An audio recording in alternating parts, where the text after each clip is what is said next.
Hello friends, आज का हमारा टॉपिक है कुछ डिफरेंट टॉपिक हम आज चूज़ कर रहे हैं।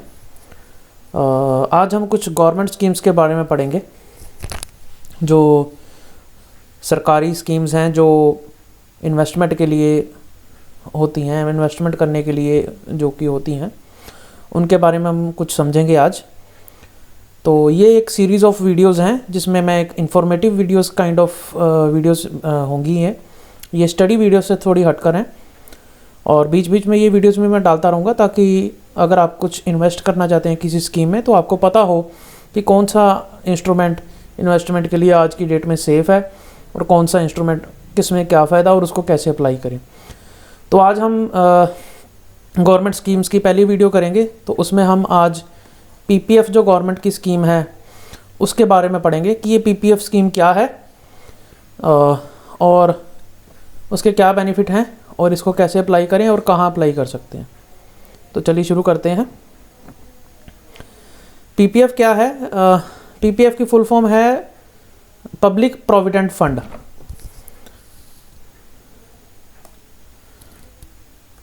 इसकी फुल फॉर्म है guys public provident fund.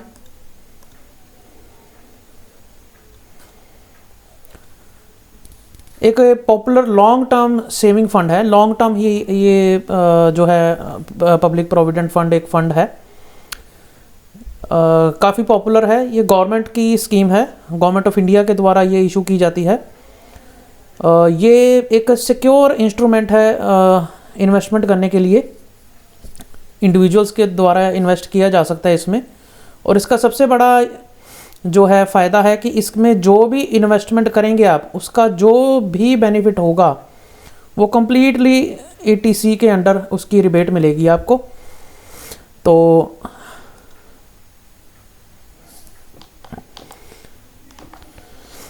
Interest rate क्या है पीपीएफ पर? जो एक पीपीएफ स्कीम है इसमें क्वार्टरली जो है गवर्नमेंट इंटरेस्ट, आरबीआई जो है इंटरेस्ट रेट को सेट करता है। तो एज ऑन करंट इसका 7.1% जो है पर एनम पर ब्याज जो है चल रहा है, और ये कंपाउंडेड एनुअली कंपाउंड होता है। मतलब आप जितना भी पैसा लगाते हैं उसका कंपाउंड जो होता है इंटरेस्ट वो एनुअली कैलकुलेट होता है। पीपीएफ अकाउंट कैसे वर्क कैसे करता है, क्या होता है?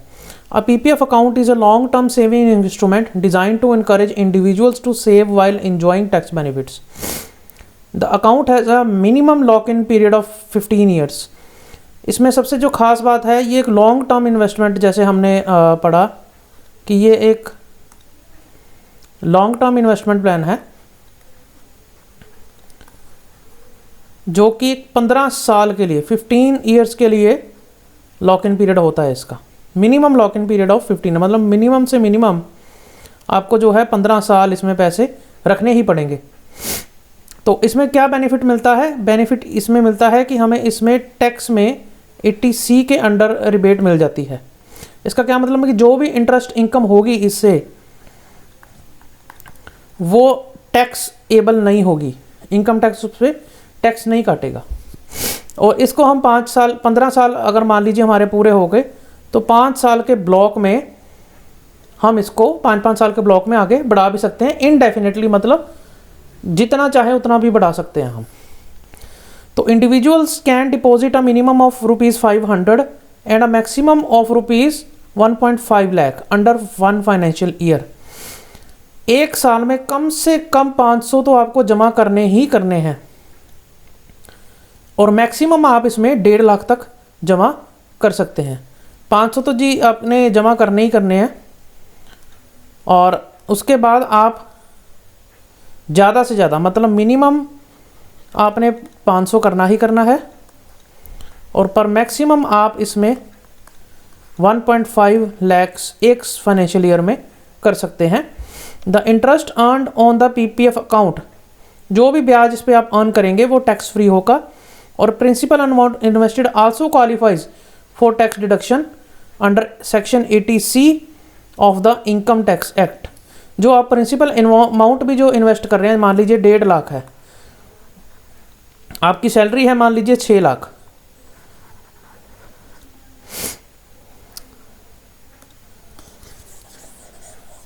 हम इससे ऐसे समझते हैं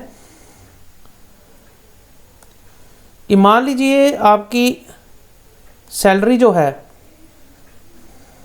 वो है 6.5 लाख, जो कि 5 लाख से डेढ़ लाख रुपए ज़्यादा है। और जैसे कि पता है आज के जो इनकम टैक्स के लॉज हैं कि 5 लाख तक कोई टैक्स नहीं देना पड़ता। तो अगर आपकी 6.5 लाख मान लो इनकम है और आप 1.5 लाख रुपया पीपीएफ में डाल देते हैं, तो ये आपकी टैक्सेबल इनकम से 1.5 लाख रुपया कम हो जाएगा, घट जाएगा। तो ये आपकी 5 लाख की इनकम गवर्नमेंट के द्वारा मानी जाएगी और इस पर कोई टैक्स नहीं लगेगा। ये एक इस स्कीम का फ़ायदा है।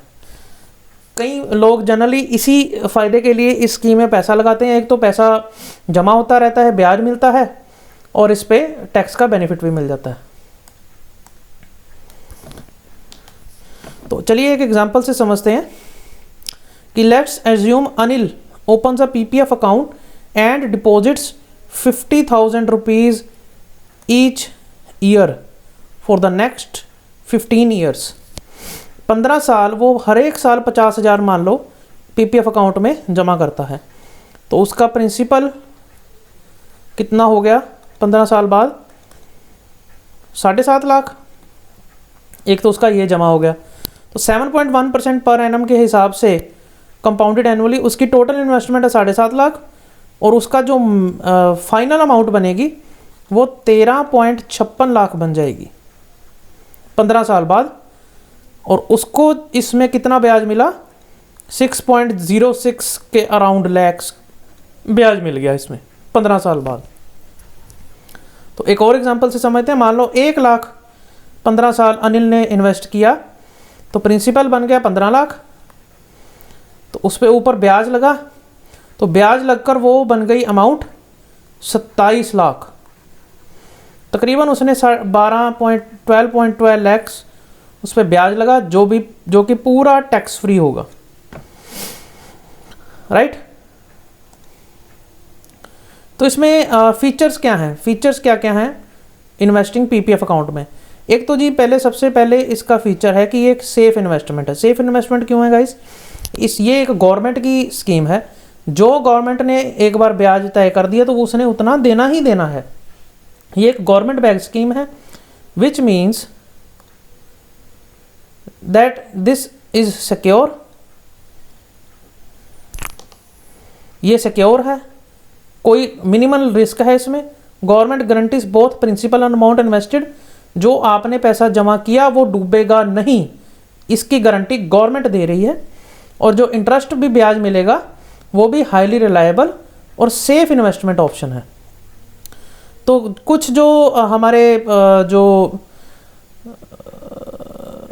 बंदे हैं जो इन्वेस्टमेंट करना चाहते हैं लॉन्ग टर्म की, मान लीजिए बच्चे की शादी करनी है, बाद में एजुकेशन के लिए कई बार बंदा कोई पैसे जमा करता है, तो उसके लिए सबसे बढ़िया ऑप्शन है ये पीपीएफ, पब्लिक प्रोविडेंट फंड। तो 15 साल का लॉक इन पीरियड है। This long term investment horizon allows investor to build a substantial corpus for the retirement और other financial goals while benefiting for the power of compounding. तो इसमें compound interest से हमें पता है जो कि सारी कैलकुलेशन होती है। तो सबसे बढ़िया तो ये है इसमें बात की एक गवर्नमेंट बैक्ड स्कीम है, तो ये कभी डूबेगे नहीं पैसे। कई बार हम शेयर मार्केट में लगा देते हैं, उसमें ब्याज तो कई बार ज़्यादा मिल जाता है, पर कई बार हमारा जो प्रिंसिपल लगाया वो भी नहीं मिलता हमें। तो ये उस मामले में ये काफ़ी सेफ ऑप्शन है।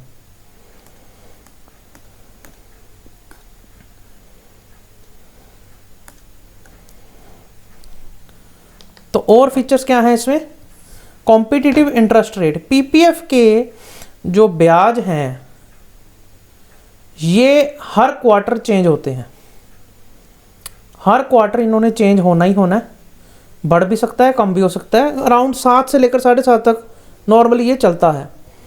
और फिक्स्ड डिपॉजिट का जो ब्याज है उससे जनरली ज़्यादा रहता है, पर आज की डेट में जो हम देखें तो कई पब्लिक सेक्टर बैंक्स का और प्राइवेट सेक्टर बैंक्स का भी पीपीएफ से ज़्यादा ब्याज है, पर वो ऑब्वियसली टैक्स उस पर देना पड़ता है। तो फिर भी वो वही बात आ जाती है, टैक्स देकर आपका ब्याज उतना ही पड़ जाता है। तो आज की डेट में भी पीपीएफ जो है सेफ, अगर आप ऑप्शन देख रहे हो तो सबसे बढ़िया ऑप्शन यही है। पार्शियल विड्रॉल फैसिलिटी, इसमें आप पार्शली विड्रॉ भी कर सकते हो any time after the expiry of 5 years. जब 5 साल आपके पूरे हो गए स्कीम को,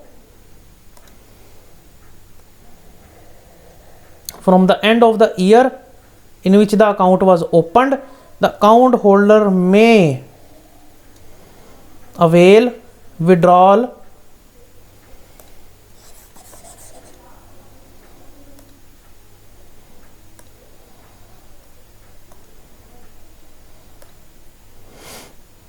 by applying in specified form from the balance to his credit an amount not exceeds 50% of the amount। इसमें जो हाईलाइट वाली बात है वो है कि 5 साल पूरे होने के बाद उसकी जो बैंक में जितने पैसे पड़े हैं, उसके पीपीएफ अकाउंट में जितने पैसे हैं, उसका 50% वो प्रीसीडिंग ईयर का, at the end of the preceding year जितना भी उसका पैसा है, उसका 50% वो पार्शली विड्रॉ कर सकता है। मान लीजिए उसको किसी चीज़ की ज़रूरत पड़ गई, उसको फंड निकालने की ज़रूरत पड़ गई, तो वो 5 साल बाद पार्शली विड्रॉ कर सकता है। पर वो साल में एक ही बार विड्रॉ कर सकती है, यानी कि आप 2-3 बार विड्रॉ कर रहे हो। तो इसमें एक ऑप्शन होती है विड्रॉ करने की, पर वो 50% अमाउंट जितनी भी थी उस टाइम बंदे के खाते में at the end of the preceding year, वो उसमें से अमाउंट को निकाल सकता है। 5 साल के बाद 50%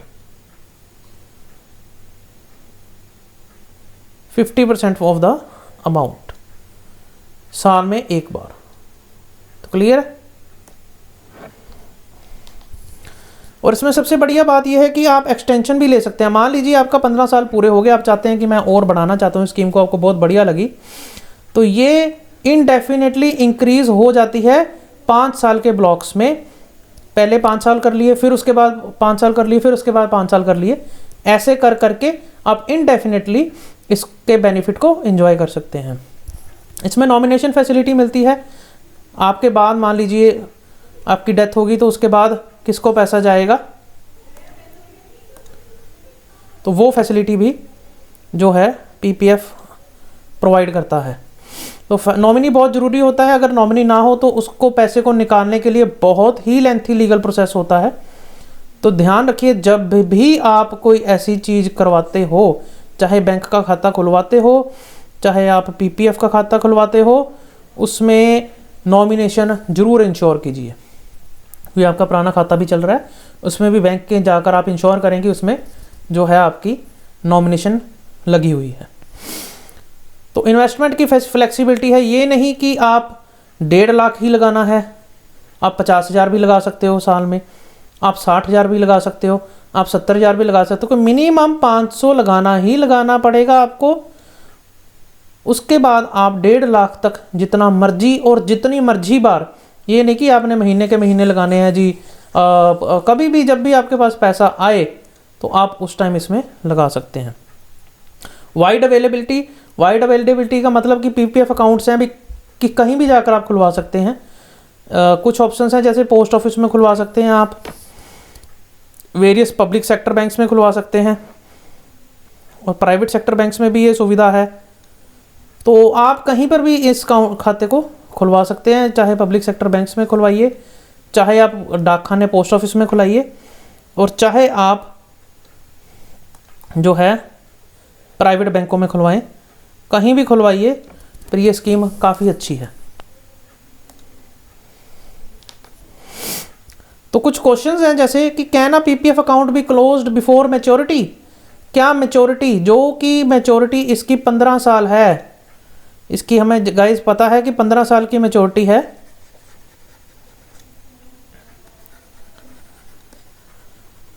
क्या उससे पहले हम इस खाते को बंद कर सकते हैं? जी हाँ, पर under certain conditions. Under certain conditions ही हम इसमें से पैसा जो है निकाल सकते हैं। वो क्या सर्टेन कंडीशंस हैं? एक तो है जी सीरियस मेडिकल एमरजेंसी, आपकी सीरियस मेडिकल एमरजेंसी हो गई, या आपके बच्चे को हायर एजुकेशन की ज़रूरत पड़ गई, जहाँ आपका रेजिडेंस स्टेटस चेंज हो गया, भाई आप कनाडा चले गए, अमेरिका चले गए, ऑस्ट्रेलिया चले गए, आप एनआरआई हो गए, आपका रेजिडेंशियल स्टेटस चेंज हो गया, तब आप इसको बंद करवा सकते हो। पर उसमें 1% की पेनल्टी लगेगी और उस खाते को एटलीस्ट 5 साल चलते हुए हो जाने चाहिए। 5 साल एटलीस्ट अगर खाता चल गया तो आप इसको पहले इन कंडीशंस में बंद करवा सकते हैं। तो कुछ फ्रीक्वेंटली आस्क्ड क्वेश्चंस हैं पीपीएफ अकाउंट में। How many times I can deposit in PPF in a month? मैं महीने में भाई पीपीएफ में कितनी बार जमा करवा सकता हूँ? आप पीपीएफ अकाउंट में चाहे 365 के 365 दिन जमा करवाओ, कोई दिक्कत नहीं, बस उसकी लिमिट जो है वो 1.5 लाख से ऊपर नहीं जानी चाहिए। 1.5 लाख से ज़्यादा आप इसमें पैसा जमा नहीं कर सकते। तो what is the minimum lock in period? भाई लॉक इन पीरियड क्या है? हमें पता है लॉक इन पीरियड इस इन्वेस्टमेंट में 15 साल है। हालांकि इसमें 5 साल के बाद आप पार्शियल विड्रॉल कर सकते हो, 15 साल के बाद आप 5 साल के ब्लॉक्स में इसको चला सकते हो। Is PPF a good investment option?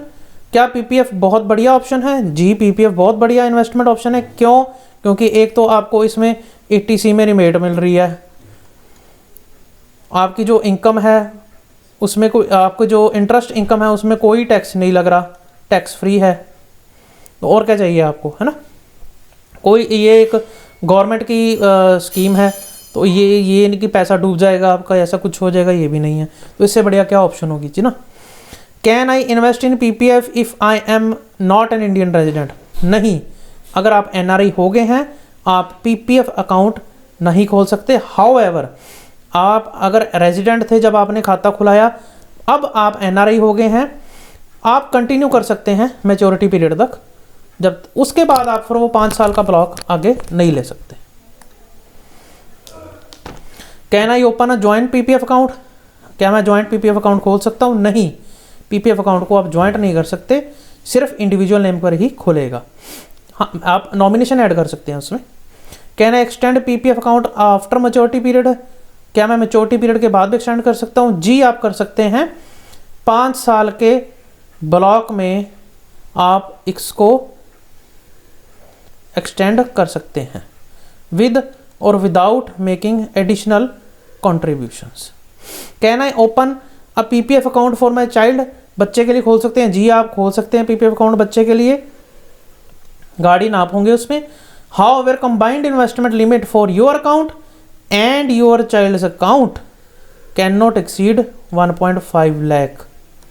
ये बहुत इंपॉर्टेंट पॉइंट है कि आपका और आपके बच्चे का, मान लीजिए आपने बच्चे के नाम पर खुलवा लिया, आपने सोचा कि भाई 1.5 लाख मैं कर लूँगा, 1.5 लाख बच्चे के नाम पर शो कर दूंगा, मेरे तो भाई 3 लाख मिल गई। नहीं, आपका जो पीपीएफ अकाउंट है और आपके बच्चे का जो पीपीएफ अकाउंट है उसको मिलाकर कंट्रीब्यूशन आपकी लिमिट 1.5 लाख ही होगी, क्योंकि बच्चे में अकाउंट में जो पैन की डिटेल्स हैं वो आपकी ही लगी होंगी।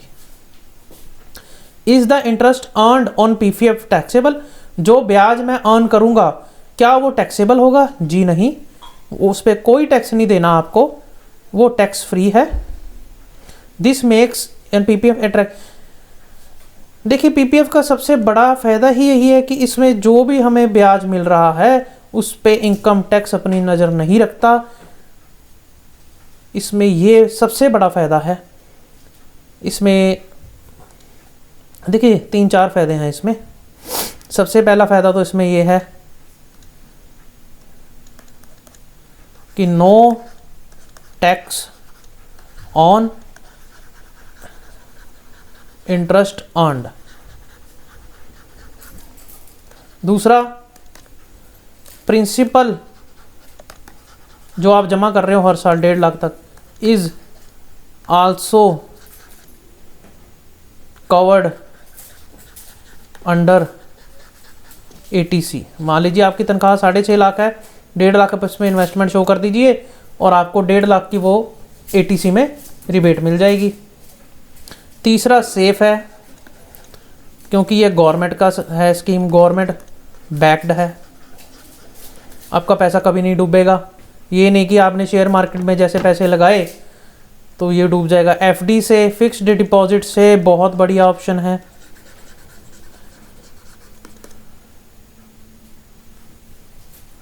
ठीक है, पर इसमें अभी नुकसान क्या है, cons, pros and cons. Cons क्या है, ये काफ़ी लॉन्ग टर्म है, 15 साल। हालांकि आप 5 साल बाद बंद करवा सकते हो, पर वो सर्टेन कंडीशंस में ही है। एक सिर्फ और सिर्फ इसमें यही है कि ये लॉन्ग टर्म है और इसमें कोई भी दूसरा जो है नुकसान नहीं है। तो मेरे हिसाब से जो सेफ खेलना चाहते हैं और जिनके पास सेविंग का कोई और ऑप्शन नहीं है बजाय FD के, आप PPF अकाउंट में ज़रूर लगाएं पैसे। ऐसे ही और वीडियोस देखने के लिए हमारी वीडियोस को लाइक करें, चैनल को सब्सक्राइब करें और हमारी वीडियोस को शेयर करें। गवर्नमेंट स्कीम्स के बारे में और मैं अगली वीडियो में आपको बताऊंगा। अगली वीडियो में हम कवर करेंगे सीनियर सिटीजन सेविंग स्कीम, एक हम कवर करेंगे सुकन्या समृद्धि अकाउंट, एक हम कवर करेंगे सॉवरन गोल्ड बॉन्ड। इसके बारे में हम अगली वीडियो में डिस्कस करेंगे। तब तक के लिए थैंक यू।